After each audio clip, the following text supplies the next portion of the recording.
So, good evening, everyone. My name is Yash, and I am a moderator at Android moderator at DSC Club NIT Silchar. Today, Rishiraj is not available because he has some other work to do. I particularly don't do development in Kotlin, but I have some programming experience in Kotlin. So probably I won't be able to like solve major doubts of yours. So, but you can post your doubts in the Android study jams where it can be solved easily. So, moving forward with the session, in this session, our main topic will be we'll be learning the essentials of Kotlin programming language um, and building a variety of Android apps, best practices for Android development, and discover resources to continue learning. So, basically, this will be the objective that we will learn throughout this session.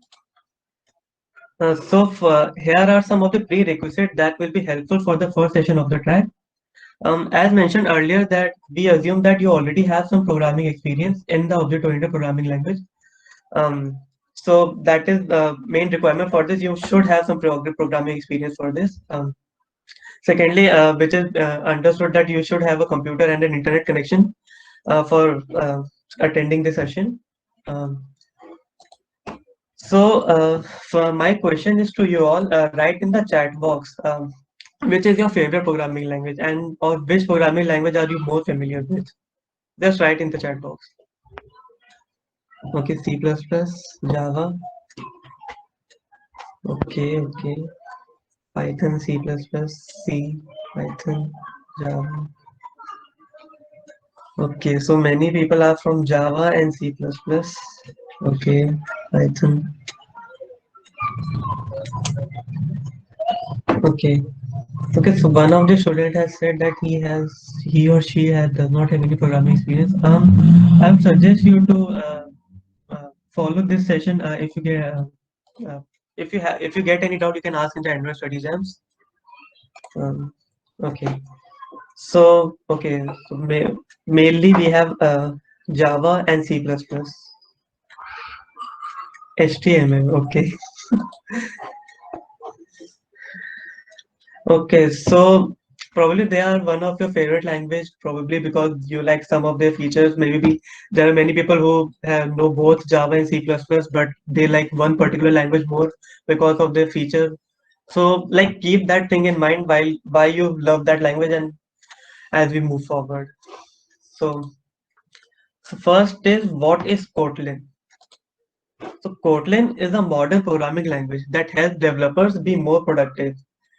It was started as a project by JetBrains in 2010 and was made open source under the Apache 2.0 license with Kotlin 1.0 released in 2016. Okay, so the language has quickly gained traction among the developer community and in the industry.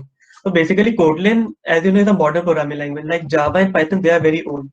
So they can't solve problems like you have seen that meme, modern problem require modern solution. Same way is this one. There are many modern problems that we are facing with the programming which older programming language cannot solve.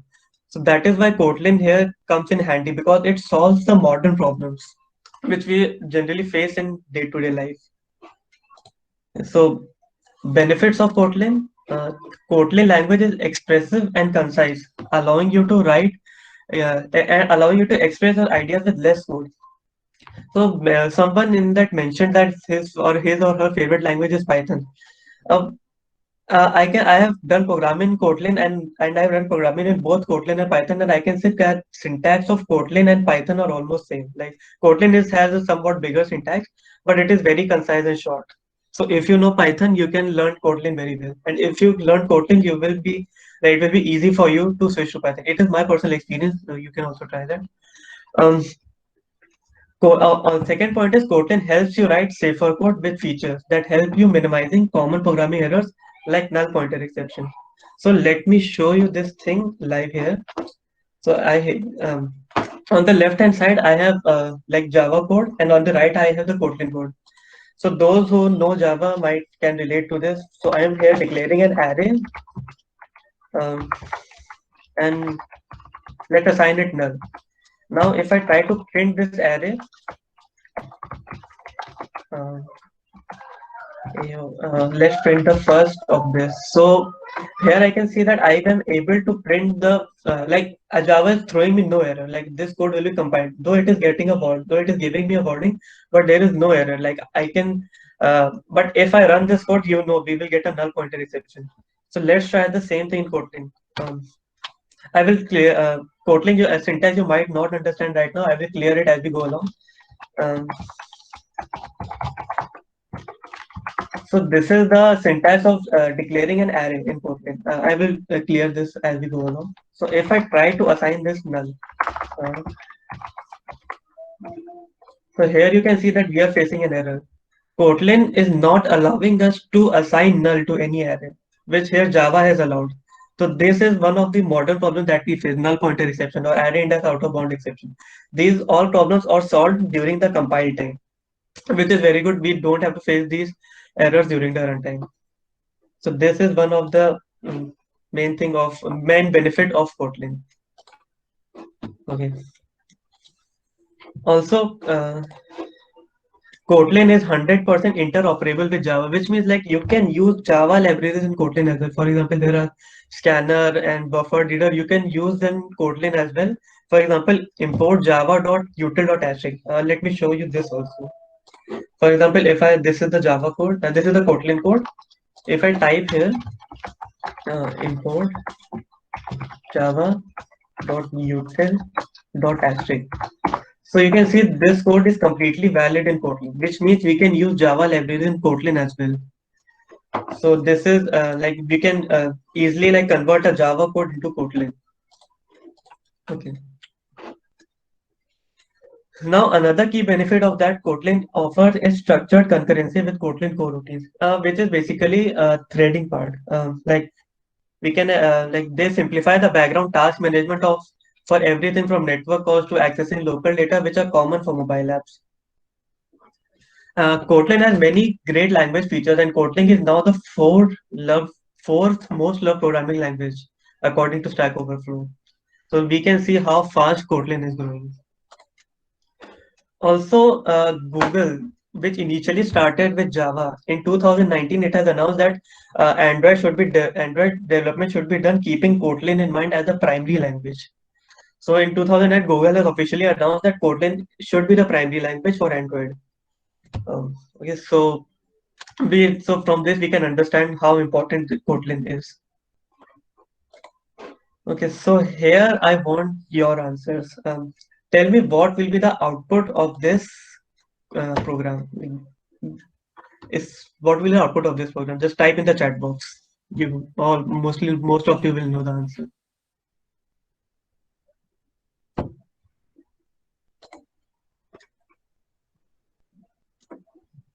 Okay, hello world.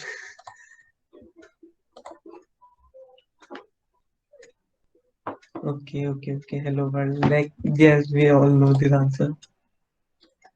Okay, so we all know the answer is hello world, right? It's hello world. Okay, but I want some, like you have told that your favorite language is Java and C++. You know the Hello World program of that programming language. So I want you to compare that syntax with this syntax and tell me what difference do you find in this. Like, for example, if you know the syntax in Java uh, and you know the syntax in C++, so what is the difference? What difference do you find? Major difference do you find here? More similar to Python, no header file required. Okay. No header file is required in Java also. You can type hello world without declaring anything. Keyword, okay. Yes, semicolon. Okay, semicolon is one major thing. And one more thing. Just remember the function if you know Java, there the function signature. Uh, Public static void main, and in C++ we write int main. So can you remember anything? Does it have to call return zero? Uh, okay. Okay, so Shivansh has said instead of void fun is there. No, actually it's not void fun is there. Okay, you have somewhat understood this. Main says no semicolon from Python and no header file and no data types defined. Println from Java. Okay. Function need not return any value. Okay. But that thing is there in Java also. Function need not be used void for that. Okay, okay.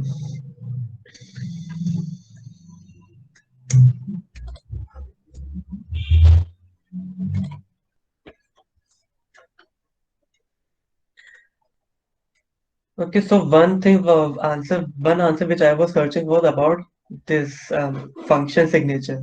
In Java, we used to write public static void main. In C++, we write int main. But in Kotlin, we write function main.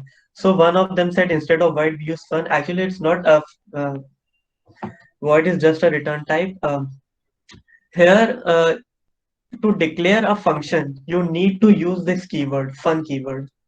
That is main thing. You need to use this one keyword. So that void part, I will clear it right now.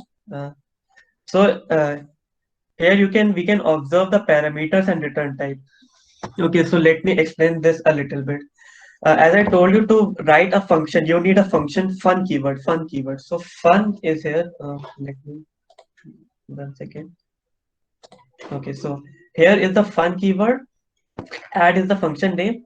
So in Java and in C++, what we write int a. But here we define this like this: a colon int to define to declare a variable. Similarly, for b colon int and colon and this int which is outside the function, it signifies the return type of the function. So instead of writing data type before the variable or the function, we write data type after the function and the variable. So this is one major difference in Kotlin syntax of Kotlin and Java. Okay. So now there are functions which don't return anything. Okay. Um, for that, okay. So for that we use unit. So instead of void, we use unit here. But there is also one thing in Kotlin, like similar to Python. In Python, we don't need to signify return type. Here also we can omit this return type as well, and also we can omit this data types also. Like Kotlin can infer from the type of value assigned to it the data type of that variable. You don't need to signify that whether this is int or string or float. Kotlin understands itself. Okay. So main difference is here. Unit is used when the return type is word, or you can even omit this also. Okay. Now coming to this variable declaration part, how variable declaration is done. This is very important because in Kotlin we have two types of variable, var and val. Okay, so let me say a statement. Var variables which are declared as var, their values can be changed throughout the program, but the variable declared as val, their values remain fixed. So in Java, we have final keyword. So let me show you this also. Uh, for example, if I write here final int a is equal to 10, which is similar in Kotlin as var a int is equal to 10. I can omit the semicolon. You can omit semicolon in Kotlin also. So these two things are similar, which means uh, var what sorry, this should be val. Val val what it does is it's similar to a final keyword in Java. For example, if I type here a is equal to 20, a is equal to 20, it throws me an error. It says that the val values cannot be reassigned. Similarly here, if I write here a is equal to 20, it throws me another error. It says final values cannot be changed. So but if I type here var, the error is gone because I can now change the values of I can now change the value of a here. So which is one of the major difference between two types of variables. Okay. So like I told earlier, we can omit the data type. It's like no data type is specified. We didn't need to specify that length is an integer or that message is a string. Kotlin supports type inference, which means we can omit the type in our code when the compiler can infer it. So if I assign length equal to 5, the compiler itself infers it that this is an int type of data type. If I assign some string to the message, the compiler can infer it that message is used to store string type of data only. So we don't need to externally define that what type of data type should be there. Okay, so moving on. Oh, is there any doubt till here? Any kind of doubt? Or am I going too fast or too slow? Don't call me sir, call me bhaiya. Yes, can we change the data type after declaring the variable once? Probably yes. Yes, we can change it. Let's try this. There is no issue. We can try this here. For example, we have declared this a as int as 10. Now, if I write a is equal to,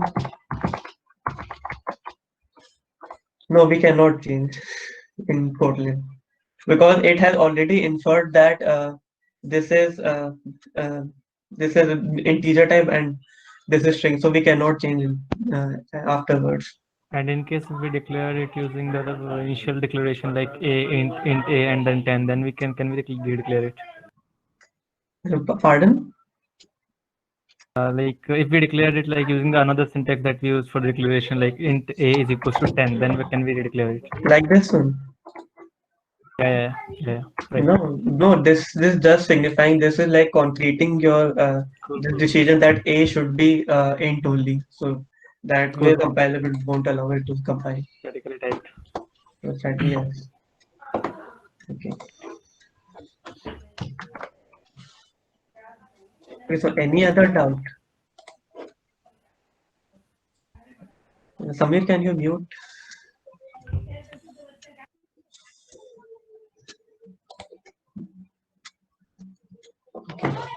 Okay, so moving on.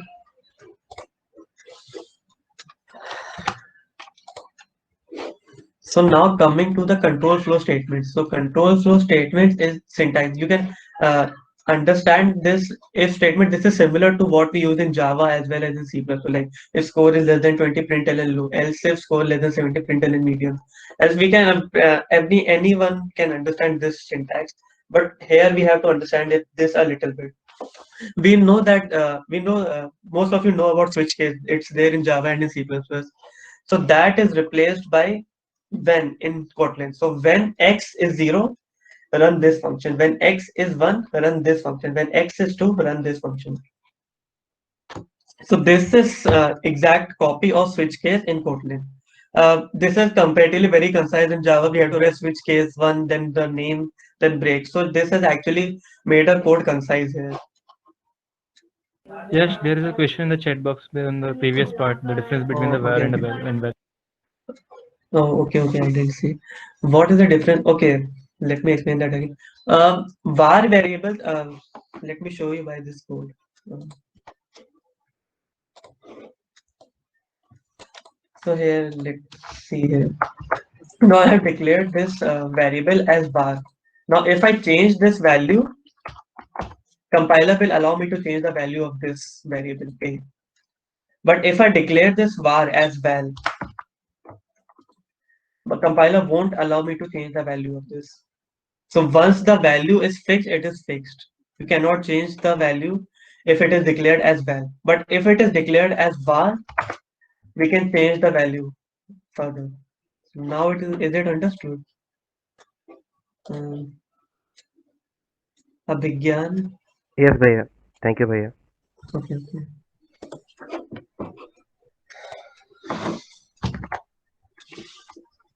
Okay, so moving on.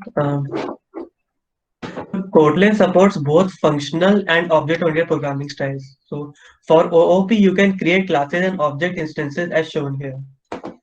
So within a single line of code, we can define a class called square, and it has one property, the length of its side.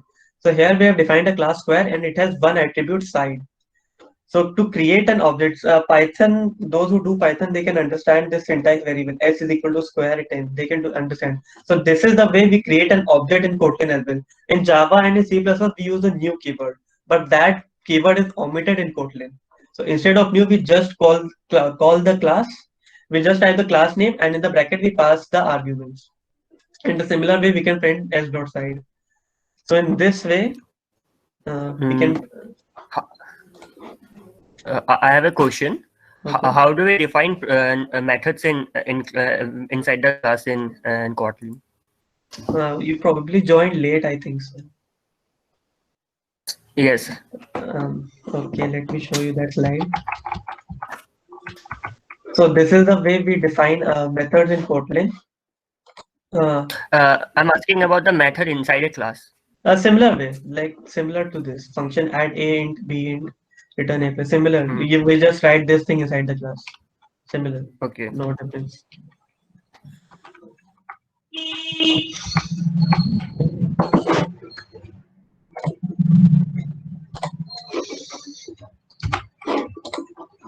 So these are collections. Where these are like okay. Let me explain this. There is a collection framework in Java, and there is a vector class in C, vector package in C++. Similar to that, this is collections in Kotlin. So you can infer this list of as array list in Java and vector in C++.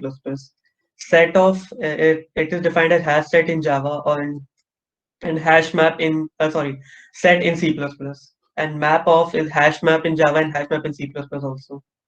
So to declare an array, to declare a list, we type here, we use this keyword list of 1, 2, 3. To know more about the variations of this method, you can follow the course which we will tell you later.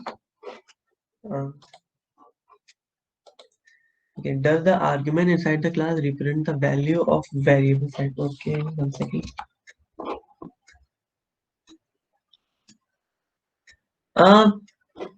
Does the argument inside the class name represent the value? Yes. It represents the value of the variable side.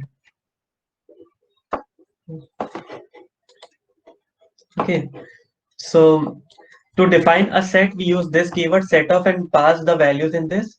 To define a map, we use this keyword to map of A to 10, B to 20, and B to 30. This is the key. Here key is written afterwards and value is written before. So 10 is mapped to A, 20 is mapped to B, and 30 is mapped to B. So this you have to keep this in mind. In most of the languages, key is written before, but here key is written afterwards and value is written before. Okay, so now coming to Kotlin codes. 1 second. So Kotlin code is just a set of interactive exercise on Kotlin language website. These exercises will help you ramp up quickly on language syntax and important aspects of the Kotlin language. Okay, so let me show you how Kotlin codes work. So here this is the home screen of Kotlin codes. So is this visible? Can anyone say this is properly visible? Jyotirmay? Yes, it is visible. Yes, visible. Yes, Bhaiya. Okay. So on the left hand side, we have different problems. Okay. Different types of question. On the right side, we have the question here. So let's solve the first question. Take a look at a function syntax and make the function start, return the string okay. So what we want is that we want this function to return okay as a string. So here they have given a reference also from where we can take help. So let's see here. Okay, so you can see here to return something they have written here is equal. We just need to write is equal to a plus b, and the value part written after equal to will be returned. So here also we have equal to. So what we need to write here is we just need to write here okay. In caps lock. You can see here to return the sum they have written equal to a plus b, and to return the string here they have written we just need to write okay. So probably that will do.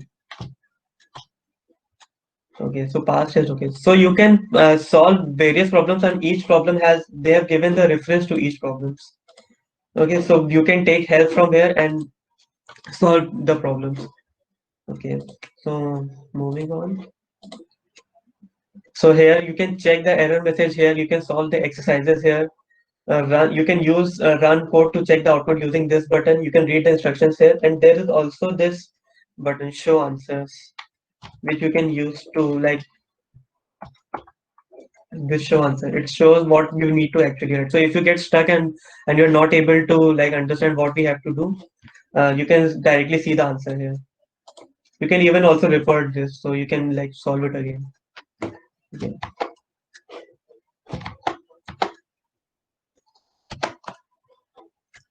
Okay. Okay, so now coming to Kotlin back playground. Okay, once again I have to go back. So this is there is here nothing much to say. This is just a simple idea. So if you don't want to install Kotlin IDE on your desktop or laptop, you can use this Kotlin playground here, and you can just type your code and like here only you can run it here. So like you can use this as an online IDE if you don't want to install this on your laptop. So mostly there are people who have low GB RAM. They can use this online IDE. Okay. So now coming to how to start with this. So firstly, you have to go to this website. I'm giving this website in the chat box.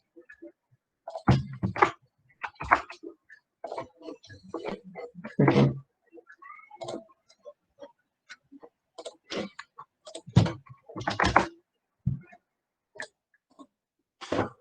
So you can start Kotlin clone Kotlin. First of all, you have to sign in from here to get your first batch, which is the developer. As a saying to sign up to get a developer's batch. Um, you need to create a developer profile to get the batch. Then here you can observe in your screen. Most of you probably have opened this. You can observe here there are you have to solve this programming track since you already have prior programming experience. So you need to solve this programming track. So you need to start solving from Kotlin cones, which I have already told you. This will actually strengthen your base if you start solving using Kotlin cones and not directly jumping over development. Okay. So till now, anyone has any doubt regarding the ID creation and how to approach Kotlin cones and Kotlin playground?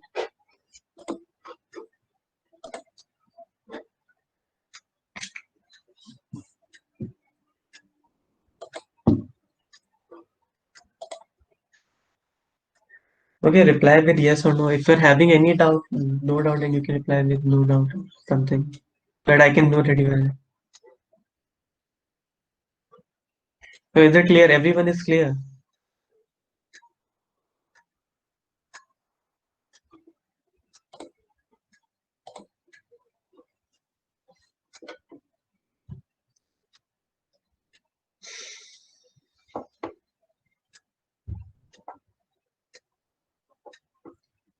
Okay. Okay, so moving on.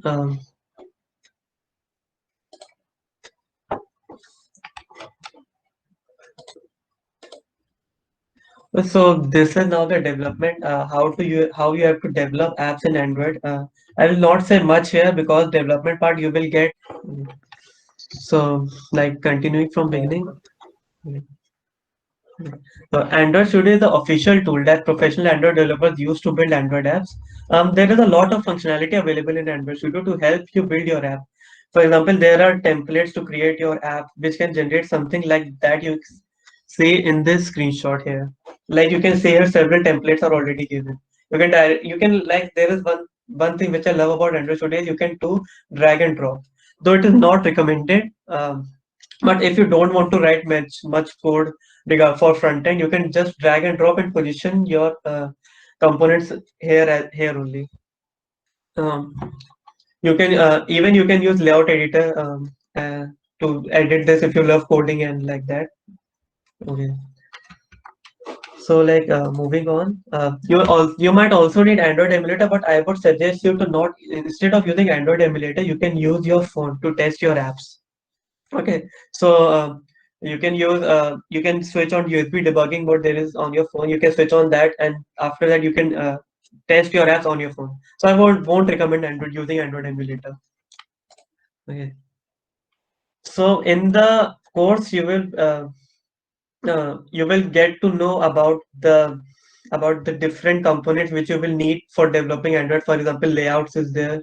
Layout is one major thing in Android. Everything is governed with layouts only. Um, we have different types of view. Text view is written like this, image view for this, and button. So for example, if we want to display any text, we have to use text view. To display any image, we have to display image view. We have to use image view. If you want to show a button, we use button. Button is button in Android Studio. So you will know about this in detail in the in that programming pure programming track course if you do that. Okay. Um, okay, you can pin my screen. Oh,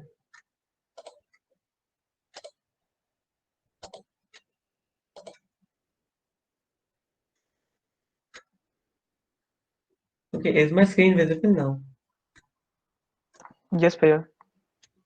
Okay, so how many slides did I leave? Have you seen this slide? Actually, you need to pin the second one, Yash Srivastav, the one where presentation is written, not the one. Actually, my presentation stopped. Yeah, Okay, Kuldeep, yes, we have course. Okay, Kuldeep, yes, we have code for creating buttons and layouts. You can even type the code, or codes are readily available also. Okay, only one slide. Okay. Okay, so now there are different types of groups which are used. Like, for example, you can see on WhatsApp. There's a good example. WhatsApp is a good example. You can see like all your chats are there in the linear order. So we can assume we can predict that linear layout could be used for this one. They have used linear layout for like stacking all these chats in your home screen of WhatsApp. Okay, so what language do we use for front end? HTML. We use XML, basically XML for front end actually yes, we use front end in Android Studio.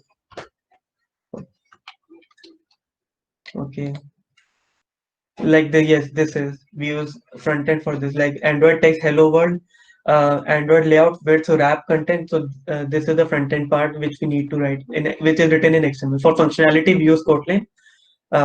For front end, we use XML. Okay, so just a second. So this is four parts of a basic app project. An activity is how the user interacts with your apps, and it takes care of creating a window to display your UI in. So you can think of activity like a container, like uh, for example, your home screen for WhatsApp home screen is an activity which stores many different types of content, like the text view, the image view, all the things. So activity is like which helps you interact, which helps the user to interact with the app. Secondly, resources. Resources are external additional files and static content that your code uses, such as layout files, images, audio files, UI strings, themes, and more. So yes, you can understand this. You need some images for your app also. So that is a part of resources file, etc. Android manifest. Every project also included Android manifest.xml file. It describes your essential information about your app. Okay, so Android manifest is a very important file in Android Studio. Android manifest actually stores, like before launching the app, you need to store something. Like for example, app name, app icon. These are you need to store somewhere these things, because before launching the app, you need to store these things somewhere. So that things are stored in Android manifest. For example, as soon as you open the app, which activity should be opened first. For example, when you open WhatsApp, your chat activity is opened first, not your status activity.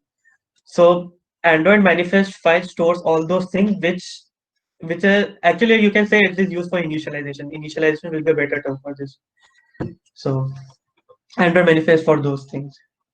It also uses Android also uses Gradle to automate and manage the build process for your app. You can configure the build by modifying the Gradle files in your app to specify project dependencies, properties of your app, build variants, and more. Okay.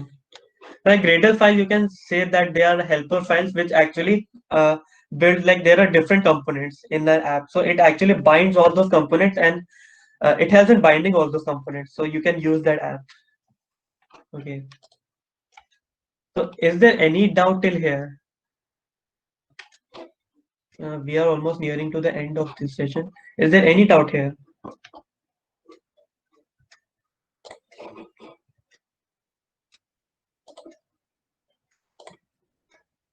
Okay.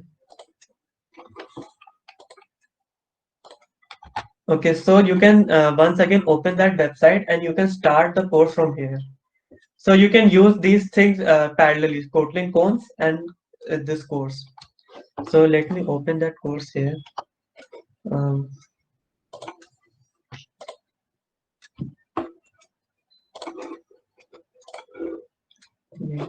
so basically there are 2 units in this, and each unit has several pathways. I will describe what pathways is like now.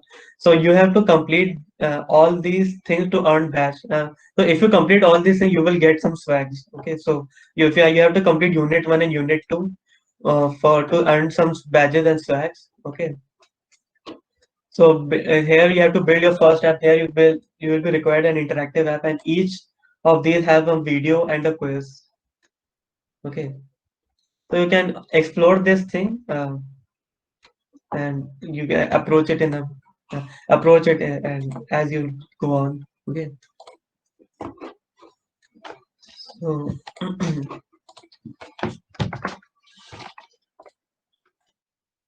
like I have explained all these things. Unit 1 will be this in here you will learn about how to build your first app, build an interactive app and the layouts, etc. A pathway. So a pathway is like when you click into a pathway, this is what it will look like. A pathway is defined as an ordered sequence of learning activities such as code labs to learn a specific skill. At the end of each pathway, you will take a quiz and have a chance to earn a badge. So here you can see here, like this is a pathway. Like first you have to do this, then this, and after each pathway there is a quiz. When you complete one pathway, you will earn a badge. So this is how this course programming structure works. Okay. So these are the different batches which you will earn. Okay. Okay. So as you go on, as you learn, please like you can tweet regarding with this hashtag as you learn through this. Like you can show off your progress on social media platform using this hashtag. Um, okay. You can share your photo, how much you have learned, and etc. etc. Right. So if you want to learn more, you can use this website. We will post all these resources in the group for your information. Um, and you can learn from here as well. Okay. So this was somewhat a short session because basically you have to do most of the programming in the development in the Kotlin periodic programming track in the pathways. Though I given a basic overview of Kotlin and how Kotlin is different from Java and C++ and how it is useful. So if you have any doubt regarding anything, you can ask him.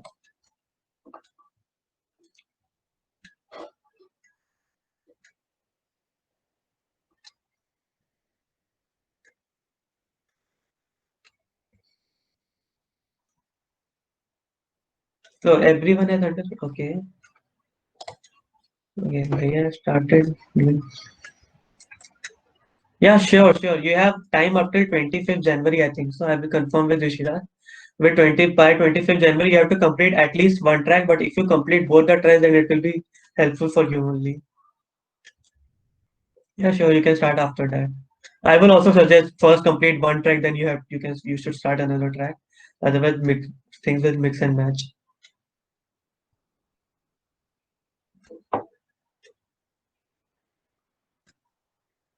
Rishabh has told. Oh, probably 26th December.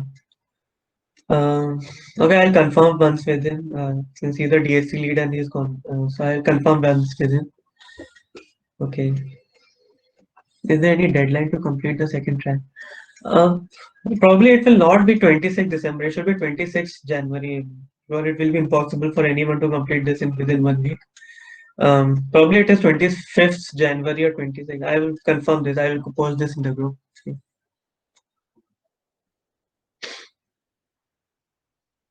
Yes, there is a group on Facebook, Android Study Jams. Okay, for joining that, you need to mention in your profile that you are a student of NIT Silchar.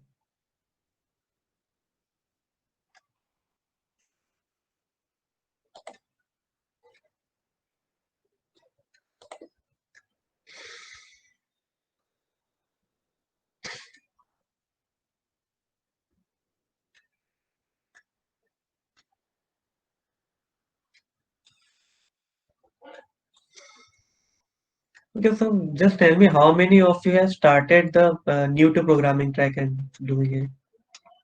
How much is there anyone who has completed the new to programming track or have started it? Just tried yes or no. 75% over हो गया. Good. Started. Okay. Because how many of you are here which don't have any, like their Kotlin is their first language. The first programming language that they're learning is Kotlin. Like they don't know any other language, but they have started with Kotlin.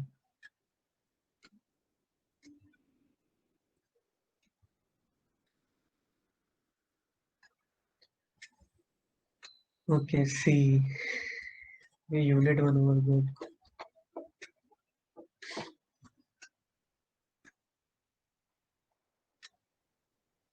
Okay, okay, good. How many of you have started learning Python here?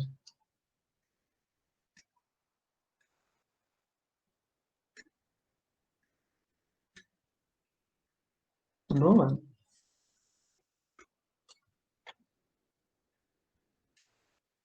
Scala, okay, good. Okay. So it's my personal experience that I started learning Python after learning Kotlin, so I found it very easier. Okay, I'm learning web development. I started learning Kotlin. Okay, good.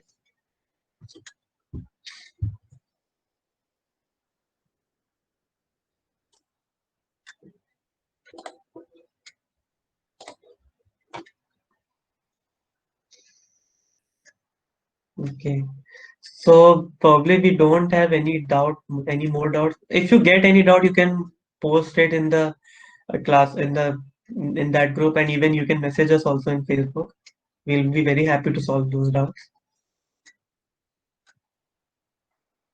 So I didn't do development in Kotlin. I used Kotlin for competitive programming. Like it is Kotlin is also good for competitive programming because syntax is very small, though it is comparatively slower than Java and C++. So for that thing, I won't recommend this for competitive programming, but but the syntax is very clean and understandable. So in that way also you can use for competitive programming. Okay. Any good way to learn DSA for the practice? Only practice is required. Keep on practicing, keep on giving contests. There is no shortcut to learning DSA. Okay, start DSA. There are several websites like Geeks for Geeks. You can start solving basic questions from websites like Hacker and Hacker Earth. You can go to Hacker Rank. They have a very good, for beginners, it's a very great website. You can use Hacker Rank to solve those questions. Start with Hacker Rank, I suggest.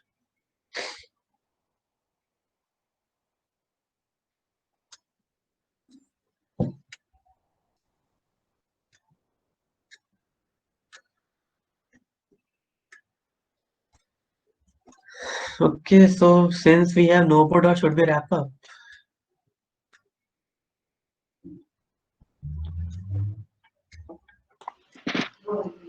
Okay. Jyotirmay, should we wrap up? Yeah, I you can guess always so, ask भैया. questions. Like I What, was Samir? expecting some questions. Like he used many words that you like. I expect that you guys haven't heard those words. Still, there are many people who haven't heard those words. Like he used functional programming versus object-oriented programming, and I know that Actually, many of you. okay. Actually, this was for those students only, like pure Am I programming audible track. here? Hello. Yes, yes, you're audible. You're audible. Uh, this was for those students who have who have some prior programming experience in object-oriented or in any kind of. So this is specifically for those. That's why I have used this word because last week we had new to programming that don't have any experience about programming. But in this, we expected just those students who have some experience.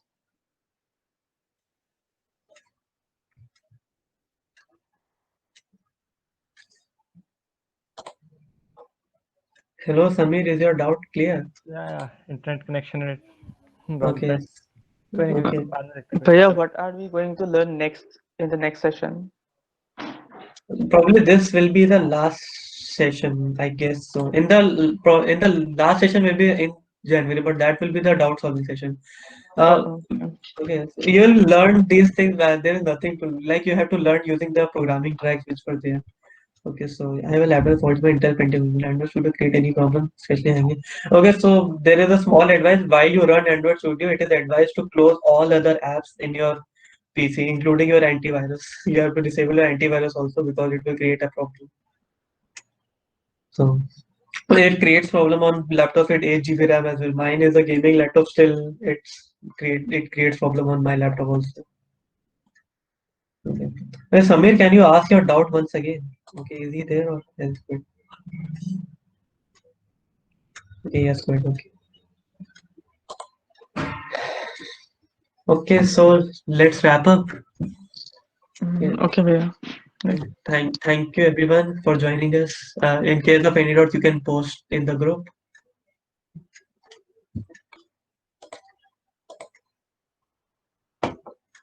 We'll try to make this video available somewhere so that anyone else can watch.